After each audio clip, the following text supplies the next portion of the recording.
All right, everybody, welcome back for another deep dive. You know how this works? We pick a source or two that caught our eye, something with a thought-provoking premise or a unique angle, and we dive in. Exactly. And today we're tackling something I think we can all relate to. It's momentum matters. How to keep going when motivation wanes. Because let's face it, we've all been there, right? Mm. Staring at a to-do list a mile long or a project that just feels impossible. Yeah, and you know those moments when you're like, I should be working on that, but then Netflix just magically appears on your screen. Oh, tell me about it. I swear my TV has a mind of its own sometimes. Yeah. But that's exactly why this source Momentum Matters grabbed my attention. It suggests that maybe we've been going about this whole motivation thing all wrong. It really seems to hit the nail on the head there. You know, we often think we need to wait for motivation to strike us like a bolt of lightning before we take action.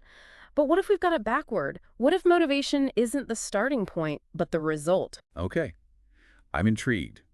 That's a pretty radical shift in thinking.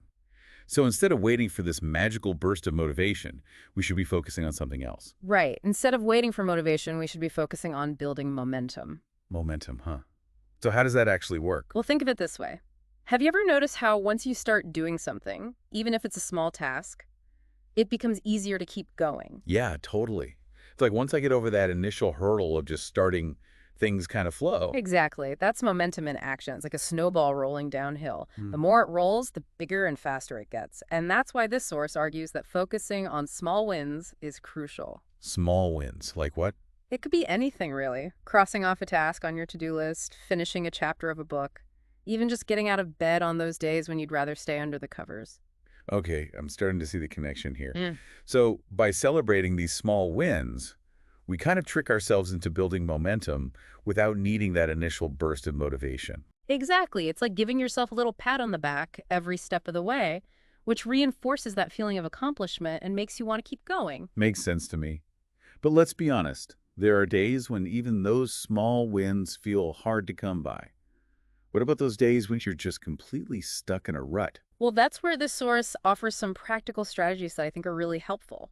One of them is to break down those overwhelming tasks into even smaller steps. Oh yeah, I've heard of that. Like instead of clean the entire house, it becomes clean the kitchen sink and then wipe down the counters. Exactly. Hmm. It's all about making those first steps as tiny and manageable as possible. So you're basically tricking your brain into thinking, hey, this isn't so bad. Exactly. And once you've taken that first step, it's much easier to keep going. The other strategy they suggest is to focus on the immediate next action instead of the entire daunting goal. So instead of getting overwhelmed by the thought of writing a 20-page paper, you just focus on writing the first paragraph. You got it. It's about shifting your focus from the massive mountain to the next step right in front of you. And guess what? Each one of those steps is a small win that you can celebrate. Which brings us back to the whole momentum idea. It's like a cycle, right? You achieve a small win that builds momentum, which makes it easier to tackle the next step, which leads to another win, and so on. Precisely. And the more you practice this, the stronger that momentum muscle gets, and the less you'll find yourself relying on fleeting motivation. I love the momentum muscle. I got to remember that one. Okay, so we've talked about how to build momentum, but I think there's another side to this coin too. Yeah. Right. What about when we hit a roadblock? We all experience setbacks. So how do we keep that momentum going when things get tough? That's where the idea of celebrating those small wins becomes even more crucial. Because it's not just about feeling good, it's about rewiring your brain. See, every time you acknowledge a win, your brain releases dopamine, that feel-good chemical. Ah, so it's like a reward system. Exactly. And that dopamine reinforces the connection between action and positive feelings. So the more you celebrate your wins, no matter how small, the more you train your brain to crave that feeling of accomplishment. So we're basically hacking our own brains to stay motivated. In a way, yes. The source even suggests a specific strategy. At the end of each day, write down 3 wins, no matter how small. This trains your brain to stand for positive progress, which helps sustain momentum even on challenging days. You know, that's so interesting because I actually started doing something similar a while back. I was working on this huge project. Yeah. And I felt completely overwhelmed.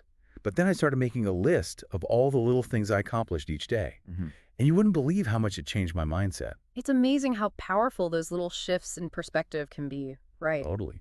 So by consistently celebrating these small wins, we're essentially taking control of our own momentum instead of waiting for motivation to strike. Exactly. And that brings us to a thought-provoking question I think we can all ponder.